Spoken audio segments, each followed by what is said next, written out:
Today I'm going over 9 really cool and really weird facts and details about Bonelab that you might not know about. Enjoy!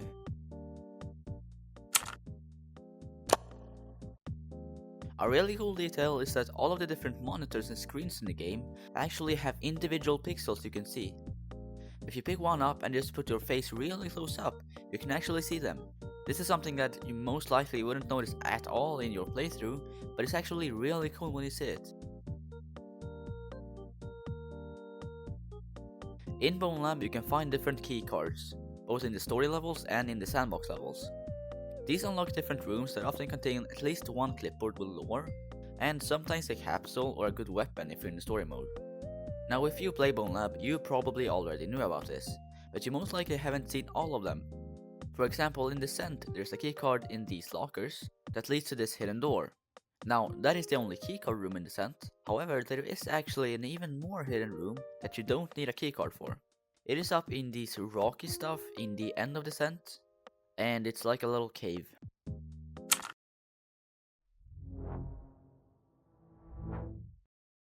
When patch 5 released for Bonelab, it added, well, a lot of things actually. All of these things are in the patch notes though, so what the community found out later was actually quite surprising. You see, I think it was Wigwam that livestreamed or something, when he came across this huge ass area under the mine dive level. Now to reach it, you had to no-clip with the Nimbus gun and go under the floor in the already hidden Wishing Well lift. There's quite a lot here, but most of it is really buggy and unfinished. A lot of doors just lead into the void. There are some missing textures and weird lighting in some places.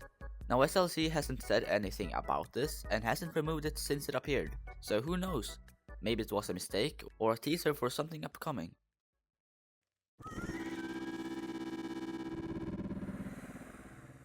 Did you know that you actually can't 100% complete the game as of patch 6? This is because one of the many achievements you have to get is in the container yard. Now all you gotta do is complete it. Guess what? You can't! Yeah, that's right. This game mode is actually completely broken, which is a bit sad because it was really fun. They'll hopefully fix it with the next patch though.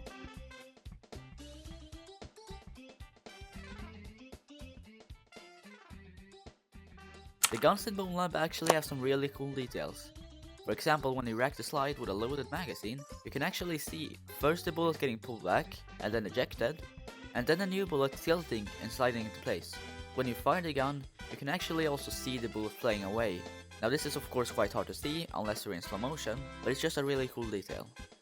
Also another detail is that the bullet casing that eject when you fire the gun were actually also completely physics based, like everything else in Bonelab. So if you're in slow motion, you can actually hit them in the air and just cannot play around with them. While guns in Bonelab, as we just talked about, has some really cool details, there are actually a couple of errors on them as well. For example, with the M1 Garand, when the clip gets ejected after emptying the gun, it should be empty. However, it's not, and it's actually completely full of bullets, which is really weird. All pistols that have hammers actually also have arrows. You see, on a railgun when racking the slide, the hammer gets cocked back, and when you fire it, the hammer gets released and hits the firing pin, which is what makes the gun go boom.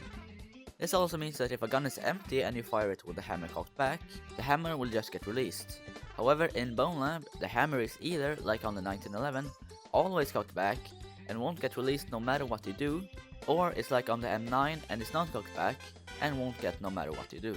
Now it's like this in both Boneworks and Bonelab, and if I had to take a guess at why, considering the fact that a lot of modded guns actually do have this feature, I think it's just because the gun models that SLC use simply can't do this.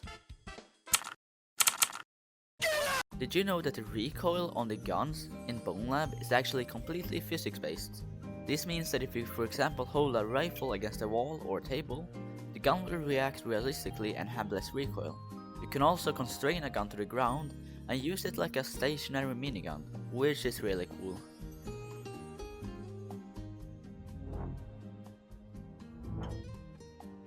You most likely already knew that there are a couple of mildly hidden avatars that you can find in the Bonelab hub. These include Jay, Arthur Ford, and the Nullbody. However, there are actually some, well, not so hidden, but avatars that you might not know about anyways, because they're not that obvious. These are the Duck Season dog, David, the main character from Duck Season, David's mom, and a bunch of other Hooverjunkers avatars.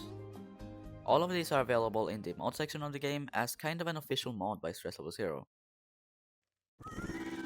Now we don't know a lot about this one, but Brandon once mentioned a so-called ice house on Discord, and since the question he asked was if no one ever data mined it, we can guess that it was something originally intended to be in the game but later scrapped, and most likely only have references about it in the game files.